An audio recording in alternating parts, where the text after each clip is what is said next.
Hello guys.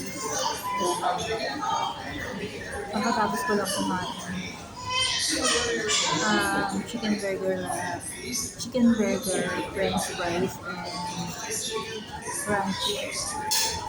Para ayaw kumain ng kanin kasi pag tanghali daw inaantok ako. Meron lang ako inaantay na appointment. So, alam na. I'm just resting. Exclusive place.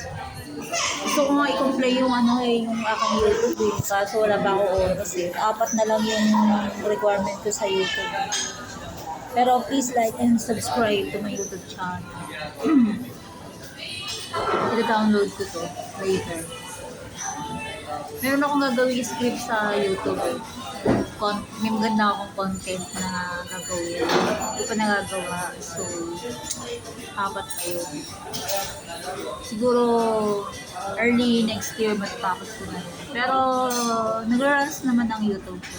Kaya, please like and subscribe to my YouTube channel. I'm Jocelyn Manila.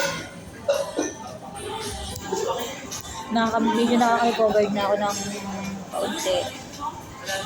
Yung look ko, hindi pa ako masyado nag-transform. Yung buho ko, maiksi pa din. Kulang pa ako sa oras para mag-comply ng aking content. Kaya yung paganto-ganto na lang, lunchtime, sa travel, yung may kakapulutan naman ng aral. Kasi, siyempre maraming viewers, may kuha ng content. So, wala naman akong wala ako editor, ako lang mag-isa. So, hirap. Ako ay naghahawak ng camera. Actually, ang gamit ko hindi camera, tablet. Nasira kasi yung isa kong cellphone, yung isa kong bagong cellphone. Hindi ko pa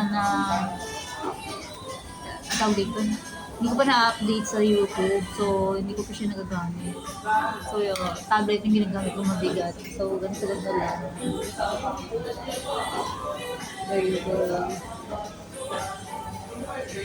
Baka next year mag-transform ulit ako. Bumabalik na yung skin ko sa dati. Umitim ako tapos nagkaroon ng malesma, nagpaputal ako ng short hair. So ngayon, bumabalik na ng kaunti yung aking skin.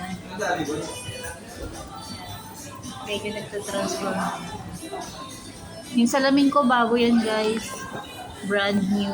Brand new yung aking eyeglass. Siya, progressive. Nagpo-check up na ako sa doktor. So, yan. Okay na. Malinaw na yung aking. So, that's for now. Thank you for watching. See you on the next video. Bye.